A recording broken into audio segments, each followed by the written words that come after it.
Assalamualaikum warahmatullahi wabarakatuh.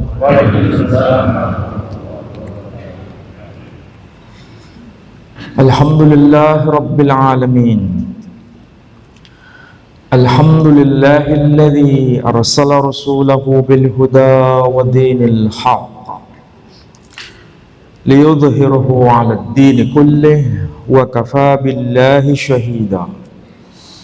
Ashhadu an la ilaha illallah wahdahu la syarika lah wa ashhadu anna Muhammadan abduhu wa rasuluh la nabiyya ba'da.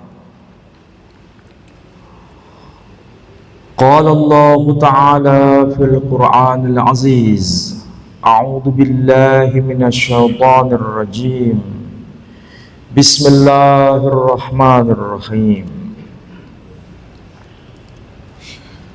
Fakadzabuhu fa innahum lamuhdharun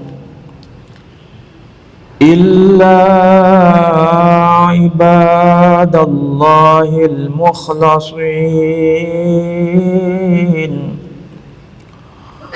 wa tarakna alayhi fil akhirin.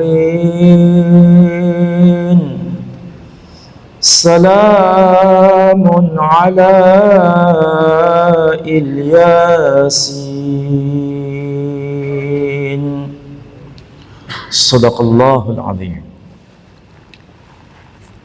Bapak Ibu, saudara-saudara sekalian, alhamdulillah pada waktu ba'da salat subuh ini kita bisa ta'lim bersama di hari yang mulia, yakni hari Jum'ah. Semoga kita semua mendapatkan maghfirah dan rahmah dari Allah Subhanahu wa taala. Dan kita bermunajat kepada Allah Azza wa Jalla. Semoga saudara-saudara kita yang akan berangkat haji, semua amal, kebajikan, dan terutama ibadah haji itu sendiri diterima oleh Allah Subhanahu wa ta'ala. Baik Bapak Ibu sekalian, tadi saya kutipkan ayat yang termaktub di dalam surah As-Saffat. Surah As-Saffat ini, kalau kita pelajari mulai ayat yang pertama sampai ayat yang terakhir, banyak sekali ungkapan pujian kepada orang-orang yang salih, baik itu para nabi ataupun bukan para nabi. Tapi mayoritas yang termaktub di surah ini berkaitan dengan para nabi. Banyak istilah yang bisa kita cermati. Kata kuncinya adalah ungkapan salam kepada orang-orang yang dimaksud.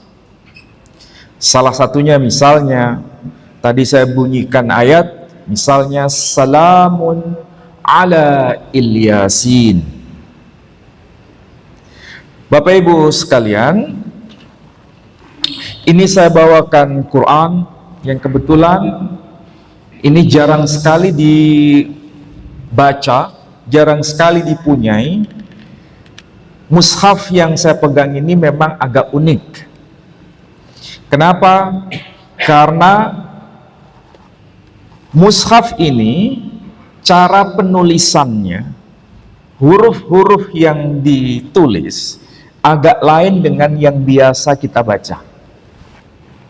Misalnya, huruf fa yang biasa kita tahu itu titiknya 1 di atas. Kalau huruf qaf itu titiknya 2 di atas. Tetapi kalau lihat di mushaf yang saya bawa ini, itu kalau huruf fa titiknya 1 di bawah. Tapi kalau huruf qaf itu titiknya 1 di atas. Jadi kira-kira kalau panjenengan membaca Quran ini sepertinya bingung nanti. Makanya kalau ini ditulis, lihat ini. Ini bukan dibaca Al-Qur'anul Karim, tapi dibaca Al-Qur'anul Karim. Jadi titiknya 1. di atas. Dan ini tanda huruf qaf. Ini yang dimaksud sebagai Al-Quran yang menjadi bukti sebelum tulisan yang kita akrabi itu. Jadi perkembangannya, kalau sekarang itu qaf titiknya 2 di atas. Sebelum itu qaf itu titiknya 1 di atas. Sebelum itu tidak ada titik sama sekali. Dan ini kalau kita rujuk era zaman Nabi kita Muhammad Sallallahu Alaihi Wasallam. Jadi pada zaman Rasul Muhammad Sallallahu Alaihi Wasallam tidak ada titik, apalagi fathah, kasrah, dhammah. Setelah itu berkembang menjadi penggunaan titik supaya bisa bedakan apa yang huruf fa, apa itu huruf qaf, apa itu huruf jim, apa itu huruf kha, dan lain sebagainya. Nah, setelah itu baru ditambahkan fathah, kasrah, dhammah. Ini berarti salah satu bukti perkembangan ortografi penulisan Quran. Makanya kalau panjenengan yang usia 70 tahun, usia 80 tahun, atau minimal usia 50 tahun, itu masih ingat ada Quran yang besar, kertasnya terbuat dari kertas buram, tulisannya itu tebal-tebal, dan kalau dibaca tanpa menggunakan kacamata masih bisa baca. Tapi yang akrab sekarang, era sekarang, itu cara penulisannya itu hurufnya tipis-tipis. Kalau seandainya dibaca tanpa menggunakan kacamata kayak saya, sulit saya bisa baca. Apalagi panjenengan yang usia 70 tahun. Jadi perkembangan tulisan itu biasa. Ibaratnya begini. Kalau usia yang 70, 60, 50 masih akrab dengan tulisan Latin yang gandeng-gandeng itu. Tapi kalau era sekarang, coba lihat itu anak-anak kita nggak bisa menulis huruf gandeng-gandeng, huruf Latin itu. Kebanyakan pakai huruf balok. Tapi seandainya dibaca sama atau beda? Sama. Nah, itu namanya perkembangan penulisan. Nah, Al-Quran juga begitu, sama. Nah, Bapak Ibu sekalian, tadi saya bacakan ayat. Kalau kita lihat ayat yang tadi saya kutip, kalau diterjemahkan, di sini ada kaitan ayat yang sebelumnya. Kalau dibaca Bismillahirrahmanirrahim, wa inna Ilyasa laminal mursalin. Dan sesungguhnya Ilyas itu salah satu di antara para rasul. Kalau disebutkan Ilyas, berarti ini salah satu di antara nabi-nabi yang termaktub di dalam Al-Quranul Karim. Dan ini termaktub di dalam surah yang disebut surah As-Saffat. Dan menariknya, berkaitan dengan peristiwa akbar besok. Apa itu peristiwa Idul Kurban atau Idul Adha, juga berkaitan dengan surah ini, yakni surah As-Saffat. Dan itulah kemudian muncul nama tokoh-tokoh besar, di antaranya adalah Ibrahim, Ishak, dan lain-lain. Nah, saya tidak fokus ke situ, tapi fokus bernama Ilyas.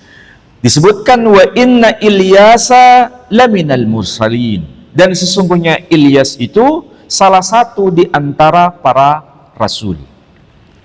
Kemudian ayat yang tadi saya kutip, sebetulnya itu saya baca dari Qiraah Hafiz. Bacaannya salamun ala Ilyasin. Artinya damai sejahtera bagi para pengikut Ilyas. Jadi kalau disebut Ilyasin, itu pengikut Ilyas. Baik dari antara keluarga, terutama dari keluarga Ilyas disebut Ilyasin. Ini sama dengan kalau menyebut Ismail, disebut keluarganya disebut Ismailiyin. Kalau Ibrahim, Ibrahimiyin. Jadi begitu pola bahasa Arab itu begitu. Jadi kalau pengikut Ali, Alawiyin, atau keturunan Ali disebut Alawiyin. Itu pola bahasa Arab itu begitu. Nah, kalau Al-Quran menyebut salamun ala Ilyasin, berarti ini ada kaitan dengan orang-orang yang merujuk pada Ilyas. Nah, ayat yang termaktub di sini dalam Quran ini bacaannya salamun ala ali Yasin. Disebutkan ali Yasin. Perhatikan di sini. Tertulis ali Yasin. Ini bukan berarti Qurannya salah cetak, bukan. Bukannya berarti salah menulis.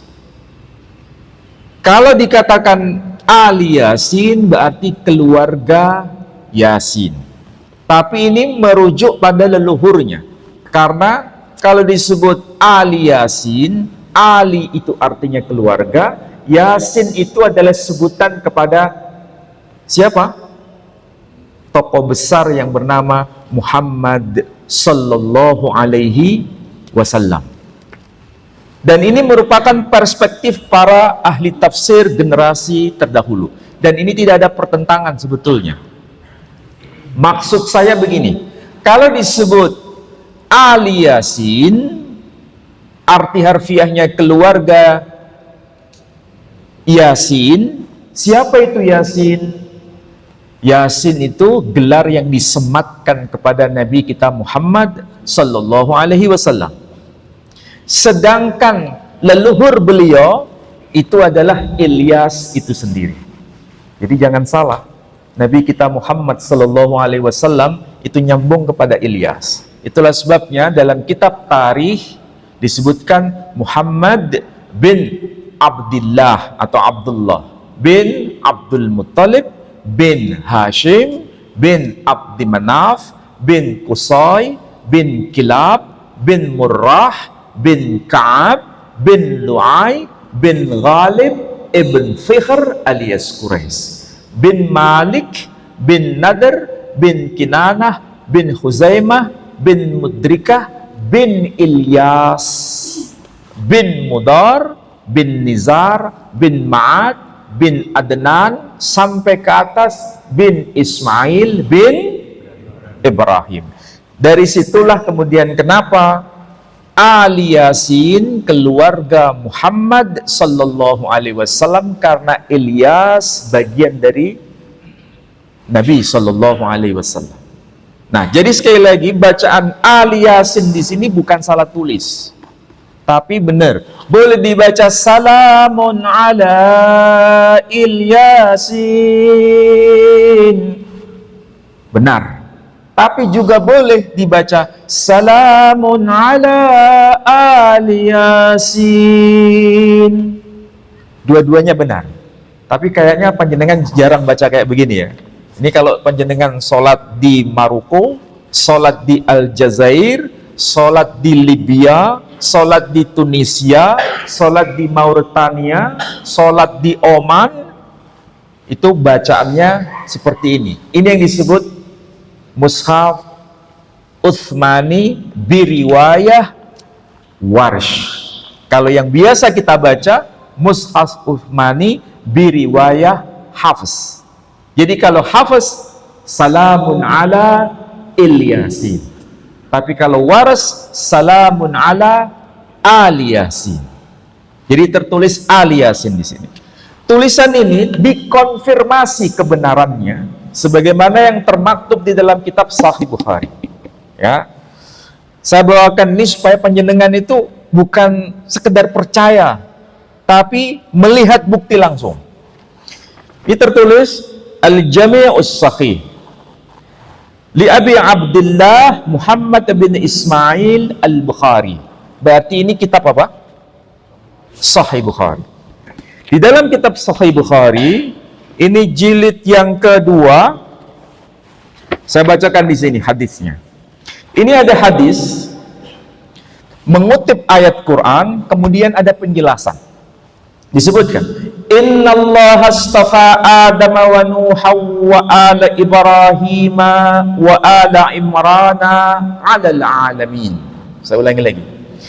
Inna Allah astafa Adam wa Nuha wa ala Ibrahim wa ala Ibrahim wa ala Imran 'alal 'alamin ila qawlihi yarzuqu man yasha'u bighairi hisab. Kemudian qala Ibnu Abbasin wa alu Imran al-mu'minuna min ali Ibrahim wa ali Imran wa ali Yasin. Disebutkan begitu. Wa ali Yasin wa ali Muhammadin sallallahu alaihi wasallam. Jadi tulisan ali Yasin itu bukan tulisan yang salah. Istilah ali Yasin di dalam Quran bukan tulisan yang salah cetak. Karena apa? Karena ditulis juga di dalam kitab Sahih Bukhari. Jadi kalau ada orang yang berkata, oh tulisan Ali Yasin dalam Quran yang tadi disebut itu salah cetak, berarti yang ngomong begitu ini larinya kurang jauh, ngopinya kurang kental. Paham ya? Supaya jamaah itu jangan apa istilahnya kuper, tapi pandangannya luas. Dan fakta-fakta seperti ini harus diketahui karena Quran itu begitu luas. Nabi memberikan pelajaran kepada generasi sahabat itu begitu luas, bukan sempit. Jadi kalau ada dibaca salamun ala Ilyasin, sahih. Kalau dibaca salamun ala ali Yasin, sahih. Tinggal sampean mau pilih yang mana, ya kan? Kalau mau pilih yang mana, saling menyalahkan tidak. Ini ada pelajaran penting. Pelajaran penting apa? Nabi mengajarkan kepada generasi sahabat. Generasi sahabat mengajarkan kepada generasi tabi'in. Generasi tabi'in mengajarkan kepada generasi tabi'in. Sampai kepada ulama-ulama terus dari generasi ke generasi sampai kepada kita, sampai kepada saya, sampai kepada panjenengan, itu pandangannya luas. Ya, dari sinilah kita tahu agama kita itu luar biasa. Tidak mudah untuk saling menyalahkan. Karena ada rekomendasi dari Quran itu sendiri. Nah, sekarang tadi sudah saya sebutkan ada mushaf Qur'annya, ada kitab hadisnya, dan tidak ada seorang pun yang bisa membantah mengenai hal ini. Kebetulan saya bawakan juga kitab tafsir generasi yang paling tua. Biasanya kita ini, kalau membaca kitab tafsir Ibnu Katsir sudah cukup. Kalau membaca kitab tafsir, misalnya Jalalain, sudah cukup. Atau kitab tafsir Buya Hamka sudah cukup. Atau kitab tafsir lain sudah cukup. Tapi kita lupa, ada kitab tafsir yang paling tua yang sebelumnya belum ada kitab tafsir. Kitab tafsir apa itu? Nah ini, kitab tafsirnya. Namanya Tafsir Muqatil Ibn Sulaiman. Wafat tahun berapa? Tahun 150 Hijri. Sedangkan Tafsir At-Tabari itu penulisnya wafat tahun 310 Hijri. Berarti berapa kali lipat dengan beliau? 2 kali lipat. Jadi ini generasi yang paling awal. Ya, generasi yang paling awal. Jenengan seharusnya punya itu. Kalau punya pondok, ini ada yang punya pondok nggak di sini? Baik, tinggal di pondok ya. Pondok Chandra. Pondok apa? Pondok Legi. Oke. Oh, pondok mertua. Oke. Nah, ini saya bawakan dari juz yang ketiga. Ketika membahas ayat yang tadi saya kutip, disebutkan begini. Salamun ala ali Yasin. Nah, di kitab ini dituliskan. Qala al-Farra an Hayyan al-Kalbi. Yasin yakni bihi an-nabi sallallahu alaihi wasallam wa idza qala salamun ala ali Yasin fal ma'na salamun ala ali Muhammad sallallahu alaihi wasallam. Jadi kalau dibaca salamun ala ali Yasin, maksudnya salam damai sejahtera kepada keluarga Muhammad sallallahu alaihi wasallam. Nah, itulah sebabnya kalau kita lihat para guru kita, kiai-kiai kita, kalau menyebut Yasin itu identik dengan gelar yang disematkan kepada Muhammad sallallahu alaihi wasallam. Salah satunya itu ada syair misalnya begini. Salatullah salamullah ala taha rasulillah. Salatullah salamullah ala Yasin Habibillah. Jadi Yasin itu gelar yang disematkan kepada Nabi Agung Muhammad sallallahu alaihi wasallam. Itu salah satu pendapat, dan pendapat itu dikuatkan dengan tafsir yang paling tua, yakni tafsir Muqatil Ibn Sulaiman. Tapi ada juga pendapat Yasin itu adalah penegasan dari salah satu sahabat Nabi yang bernama Ibnu Abbas, yang memberikan makna Yasin itu ya insan, wahai manusia. Yang dimaksud adalah Nabi sallallahu alaihi wasallam. Tapi ada juga yang berpendapat, biasanya ini termaktub dalam kitab-kitab tafsir, Yasin, Toha, Alif Lam Mim, Alif Lam Mim, dan sebagainya, itu disebut huruf-huruf muqatta'ah. Nah, semuanya itu kita bisa terima. Kenapa? Ada dalilnya masing-masing. Cuma kalau kita belajar seperti ini, diingatkan bahwa ungkapan Ali Muhammad sallallahu alaihi wasallam maksudnya sama dengan Ali Yasin. Cuma bedanya begini, kadang-kadang yang Muhammadiyah dengan yang Nahdiyin, ya, perselisihannya itu tipis, tapi itu jangan diperbesar. Apa itu? Allahumma salli ala Muhammad wa ali Muhammad. Satunya lagi, versi yang lain, Allahumma salli ala Sayyidina Muhammad wa ala ali Sayyidina Muhammad. Mana yang betul? Nah, itu kan mulai gegeran kan? Ya toh? Saya nggak berani bahas itu. Ya, kenapa? Karena masing-masing punya dalil. Cuma saya mengikuti guru saya dengan penjelasan yang bijak. Guru saya Kiai Haji Abdullah Wasian waktu itu, beliau mengatakan begini, tapi jenengan boleh terima, boleh tidak, itu masing-masing. Kalau di dalam sholat, cukup sesuai redaksi hadisnya.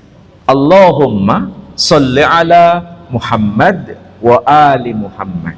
Tapi kalau di luar sholat, monggo pakai Sayyidina Muhammad sebagai bentuk pengagungan, monggo. Tapi kalau di dalam sholat, sesuaikan dengan redaksi hadis. Ini kalau bagi saya, ini jawaban yang bijak. Tidak ke kiri, tidak ke kanan. Tidak ekstrim kiri, tidak ekstrim kanan. Nah, sampai hal ini, jangan sampai panjenengan saling baku hantam gara-gara soal ini.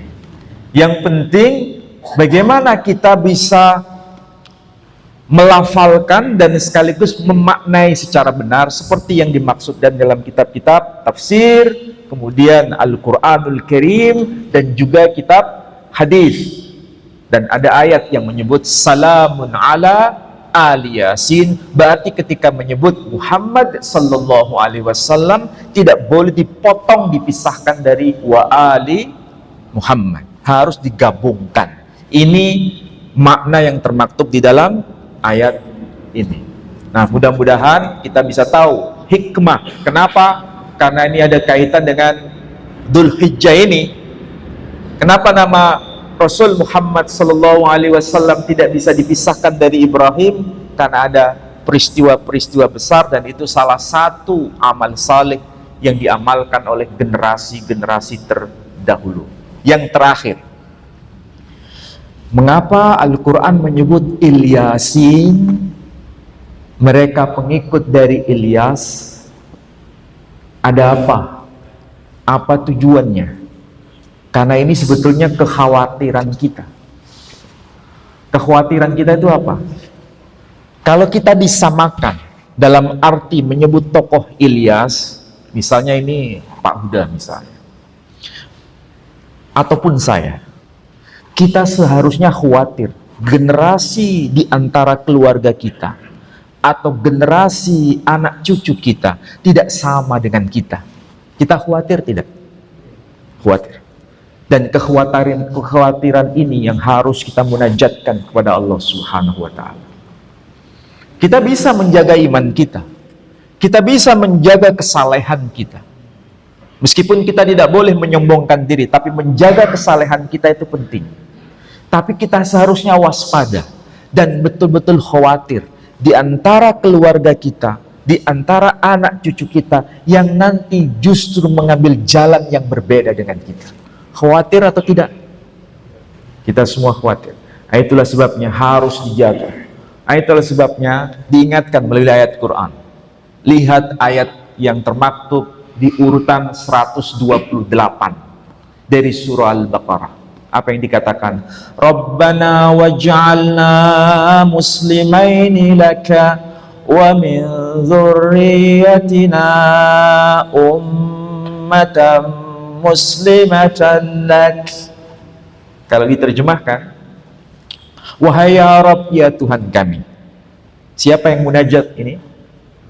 Ibrahim bersama sang putra Ismail. Munajat dua-duanya. Ismail keturunan Ibrahim. Ibrahim ayah kandung dari Ismail. Perhatikan, ini bahasa yang sangat visual sebetulnya. Jadi kalau membaca Quran ini, membaca ayat 128, seakan-akan kita melihat film itu. Bagaimana dua orang ini sedang bermunajat. Dan betul-betul dengan serius ucapan itu dipanjatkan di hadapan Allah Azza wa Jalla. Berkata, Rabbana waj'alna muslimaini laka. Wahai ya Rabb, ya Tuhan kami, jadikan kami berdua orang yang benar-benar muslim di hadapan-Mu. Dan apa yang dilakukan oleh Ibrahim, dan apa juga yang dilakukan oleh Ismail, lihat itu nanti berkaitan dengan Idul Kurban. Seperti apa dramanya itu. Itulah bentuk ketasliman dua orang ini, Ibrahim dan Ismail. Tapi beliau berdua itu sudah mulai gusar, khawatir, dan itu wajar sebagai manusia. Kita yang bukan nabi saja gusar. Nabi yang statusnya nabi, rasul seperti Ibrahim dan Ismail juga munajat yang sama. Apa yang dikatakan? Wa min dzurriyyatina, dan juga bagi keturunan kami. Keturunan siapa ini? Ibrahim dan Ismail. Itulah sebabnya dikuatkan dengan wa min dzurriyyatina ummatan muslimatan lak, dan jadikanlah dari keturunan kami menjadi satu ummah. Bayangkan, ummah itu kan dari satu generasi ke generasi terus sampai masa yang berikutnya. Menjadi apa? Yang juga muslimatan lak, menjadi generasi yang juga muslim di hadapan. Makanya ini, jangankan panjenengan, saya pun juga khawatir. Sebagai bentuk kekhawatiran yaitu tadi, melakukan apa? Kaderisasi dalam keluarga, kaderisasi terus kepada anak cucu. Kalau saya kan belum punya cucu, kalau panjenengan sudah punya cucu kan? Nah, jangan Pak sampai pisah dengan cucu. Mumpung kita masih ada usia. Biasanya seorang kakek itu dekat dengan cucu, seorang nenek juga dekat dengan cucu. Manfaatkan usia kita yang sudah semakin menipis ini untuk mendekat dengan mereka. Mereka itu adalah generasi pelanjut kita. Kalau kita sudah puas dengan kemusliman kita, puas dengan kesalehan kita, itu masih kurang sebetulnya.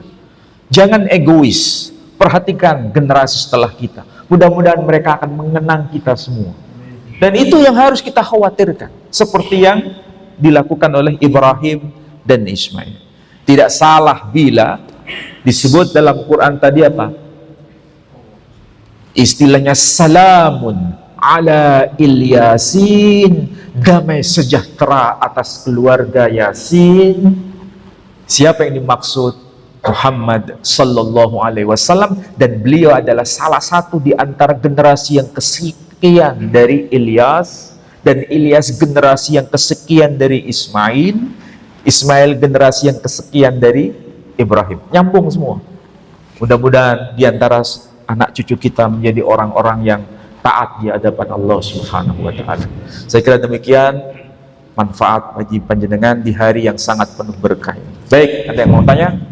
Assalamualaikum warahmatullahi wabarakatuh. Tadi kan Ilyas itu apakah dalam asal Israel antara saya dan Muhammad itu Ilyas sebuah nama, bukan Ilyas yang dalam artian Nabi Ilyas. Waalaikumsalam warahmatullahi wabarakatuh. Ini pertanyaan bagus. Jadi ringkasnya begini, antara Nabi kita Muhammad sallallahu alaihi wasallam dengan Ilyas yang dimaksudkan di dalam Quran, dengan Ismail yang dimaksudkan dalam Quran, dengan Ibrahim yang dimaksudkan dalam Quran, itu sambung menyambung menjadi satu. Mereka masih satu garis, bukan hanya garis imannya, tapi sekaligus garis keturunannya. Nah, itu yang pertama. Yang kedua, memang ada ikhtilaf di antara apakah Ilyas generasi leluhur Nabi Shallallahu Alaihi Wasallam itu merujuk pada seorang tokoh yang bernama Nabi Ilyas. Apakah Ilyas yang dimaksud itu Ilyas yang sama atau beda? Nah, begini. Di dalam tradisi Yahudi, Ilyas yang dimaksud itu adalah dari Bani Israel. Ya, saya ulangi lagi. Di dalam tradisi Yahudi, Ilyas yang dimaksud itu adalah Bani Israel. Tetapi anehnya, ini, saya nggak tahu ini fakta yang bisa kita baca sampai hari ini. Ada satu dokumen ini adalah ditulis dalam bahasa Yunani, ditulis juga dalam bahasa Latin. Dokumen tulisannya ada disimpan di Romawi, dan siapa penulisnya? Penulisnya adalah Claudius Ptolemy. Claudius Ptolemy itu sejarawan Romawi, lahir tahun 100, meninggal tahun 170 Masehi. Beliau menulis karya itu tahun 150 Masehi. Tetapi ketika membuat peta yang paling tua di muka bumi ini, peta dari tulisan Claudius Ptolemy, ternyata beliau meletakkan nama Iolisite, itu bahasa Yunani dari versi Ilyas, karena bahasa Yunani kan kesulitan menulis Ilyas, jadi Iolisite. Sama seperti menulis Kasaniti yang seharusnya itu Kois, dilafalkan Kasaniti. Makoraba merujuk pada Makkah, Yatripa merujuk pada Yatrib. Itu dibuat nama-nama dan sekaligus petanya itu. Ternyata Iolisite diletakkan di kawasan Saudi Arabia bagian timur. Dan di situ juga tertulis nama Katara. Kalau sekarang menjadi Qatar.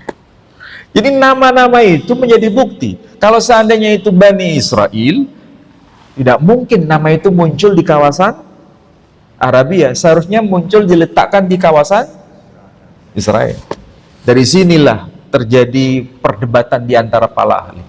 Nah, mana yang paling tepat? Ya, hujah yang paling kuat itu tinggal menunjukkan hujah. Kalaupun seandainya itu bisa dari kalangan Bani Ismail, atau dari kalangan Bani Israel, itu juga tidak masalah. Kenapa? Karena leluhur Nabi juga gabungan dari keduanya. Sampai tahu, leluhur Nabi itu gabungan dari keduanya.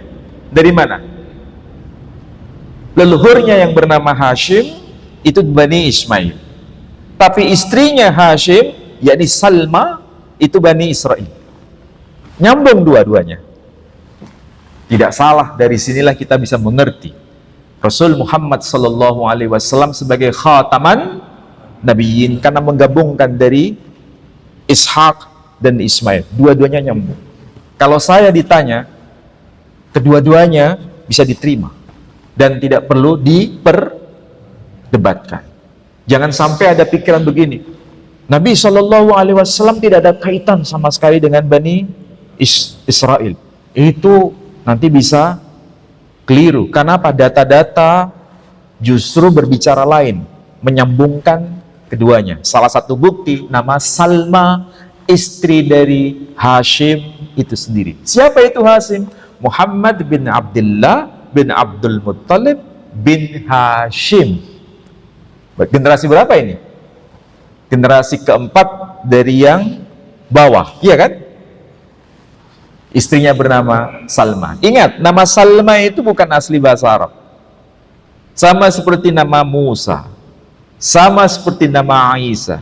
Salma itu kan kayak huruf ya, tapi nggak ada titik. Salma. Sedangkan Musa ada huruf ya, tapi nggak ada titik. Isa ada huruf ya, nggak ada titik. Berarti itu bukan ori Arab, tapi dari bahasa lain. Dari sini menjadi hujah bahwa ada kombinasi, ada konektivitas antara Bani Israel dan Bani Ismail. Begitu ya yang bisa saya jawab. Baik, ada yang lain? Mana? Oh ya, monggo. Terus yang menjadi pertanyaan saya, sholat sunnah sebelum subuh, bolehkah kita sebelum kita sholat jamaah kita ada sholat sunnah?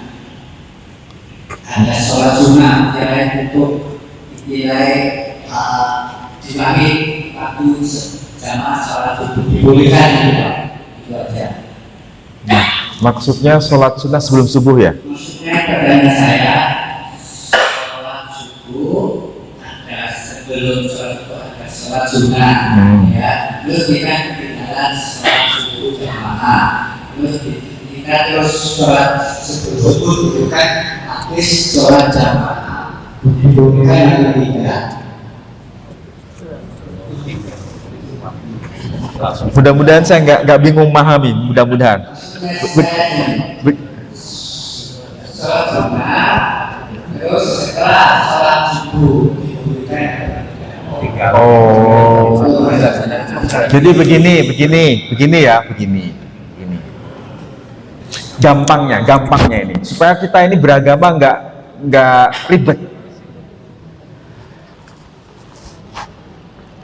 Kalau sebelum subuh kita memang dianjurkan dalam Quran, jangan melupakan namanya sholat tahajud, ya, walaupun hanya 2 rakaat, ya, sebelum subuh. Nah, kalau kita mengambil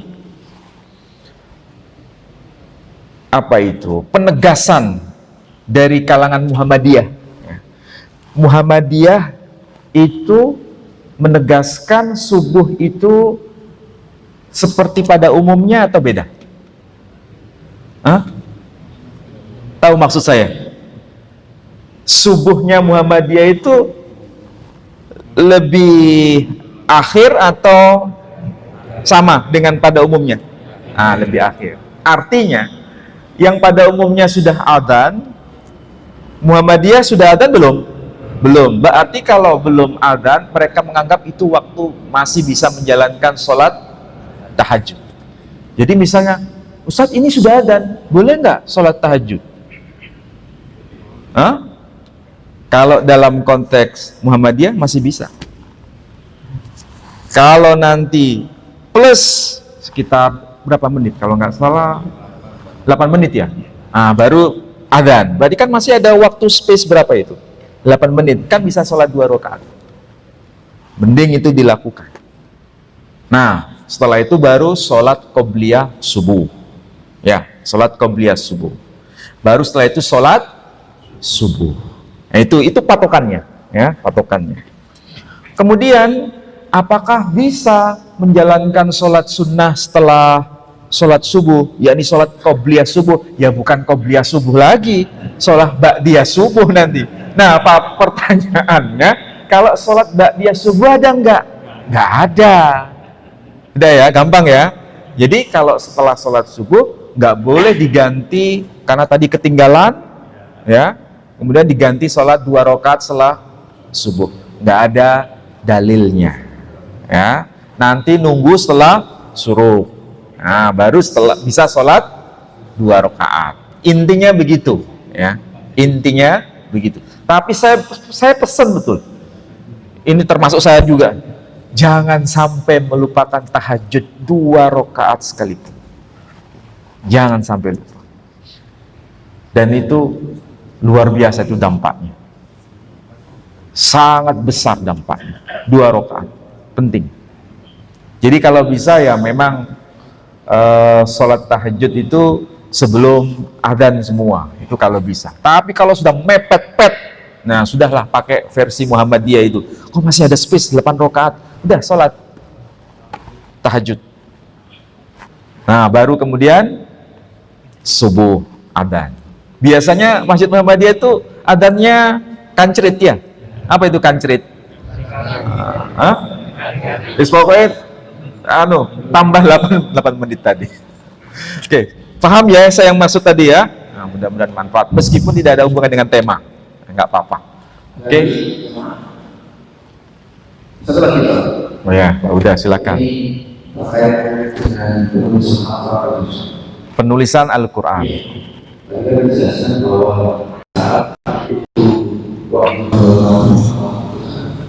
tidak ada Fathah. terus berarti saat itu seperti Pak Jumir dan sebagainya muncul Oh, ya. Begini. Inilah dahsyatnya Al-Quranul Karim dan bagaimana Nabi menggunakan sistem yang terjaga sampai hari ini. Maksud saya begini. Kalau kita teliti Al-Quran itu, cara penulisan itu betul-betul seragam dari generasi ke generasi. Cara penulisannya itu. Cara penulisan itu seragam. Kalau cara penulisan seragam, meskipun tidak ada titik, tidak ada fathah, tidak ada kasroh, tidak ada dhamma, tapi cara penulisan lekukan-lekukan itu seragam. Itu indikasinya berarti ketika menyalin Quran, tahu menyalin? Mengkopi. Kalau kita kan fotokopi sekarang. Kalau dulu kan tidak ada fotokopi. Jadi ketika menyalin itu pasti melihat masternya. Tahu master? Jadi masternya dilihat, ditulis. Jadi bukan dari mendengar saja kemudian ditulis. Kalau mendengar saja kemudian ditulis, pasti nanti hurufnya bisa berubah. Maka cara yang terbukti yaitu penelitian itu. Berarti ketika disalin itu menggunakan master, melihat, baru ditulis. Bukan hanya mendengar. Kalau mendengar pasti tulisannya tidak sama dengan masternya. Itu satu. Yang kedua, selain menggunakan kopian dari master, sekaligus periwayatan dari lisan ke lisan, dari guru ke guru. Bacaannya panjang, dibaca panjang. Bacaannya pendek, dibaca pendek. Makanya kalau lihat ya, tulisan Alif Lam Mim Surah Al-Baqarah. Bandingkan dengan tulisan Alam tara kaifa fa'ala rabbuka bi ashabil fil. Ya, tulisan alam itu loh. Tulisannya bagaimana? Alif, lam, mim. Kalau alif lam mim dzalikal kitabu la raiba fih, itu tulisannya sama atau enggak? Lu enggak nyandak sampean. Alif lam mim dzalikal kitabu la raiba fihi hudal lil muttaqin. Yang saya baca alif lam mim, tulisannya kan alif lam mim, ya kan? Wes, paham? Lihat yang satunya lagi. Kalau misalnya dibaca alam tara kaifa fa'ala rabbuka bi ashabil fil, kenapa para ulama kok nggak baca alif lam mim tara kaifa, kok nggak begitu? Iya kan? Padahal tulisan sama. Ini membuktikan diriwayatkan, dibaca dari lisan ke lisan terus sampai sekarang, meskipun tulisannya sama, harus dibaca beda. Paham ya? Pelan-pelan begini supaya tahu. Itulah dahsyatnya Quran. Jadi bukan hanya sekedar lihat dari master, tapi dari lisan ke lisan diwariskan terus. Makanya yang kalau kita baca alif lam mim, itu berarti generasi kita terdahulu bacanya juga begitu terus sampai kepada Nabi SAW. Nah, tajwid itu kapan mulai dipatenkan?